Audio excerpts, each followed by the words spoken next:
Hi friends, அஸ்ஸலாமு அலைக்கும். எல்லோரும் எப்படி இருக்கீங்க? இன்றைக்கி வந்து ஈவினிங் ஸ்நாக்ஸ் வந்து கொய்யாப்பழம் தான்.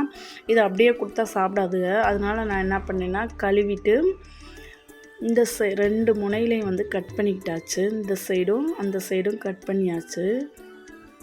இன்றைக்கி வந்து ஆப்பிள் கட்டரில் தான் நான் கட் பண்ணி பார்க்க போகிறேன் எப்படி வருதுண்டு. இதை வச்சு தான் இன்றைக்கி நான் கட் பண்ண போகிறேன். ஆனால் சூப்பராக வந்துருச்சு. பார்க்கவே பூ மாதிரி அழகாக தெரியுது பாருங்களேன். ஈஸியாக கட் ஆயிருச்சு. ஒருவேளை காயாக இருந்தால் கட் பண்ணியிருக்குமான்னு தெரில. இது லைட்டாக பழமாக இருக்கனால ஈஸியாக அமுக்கணுன்னே இறங்கிருச்சு. கத்தியை விட இது ரொம்ப ஈஸியாக இருந்துச்சு. இப்போ இதில் வந்து நான் வந்து கொஞ்சமாக வந்து உப்பும் மிளகாத்தூளும் மேலே தூவி விட்டு தான் நாங்கள் சாப்பிட போகிறோம்.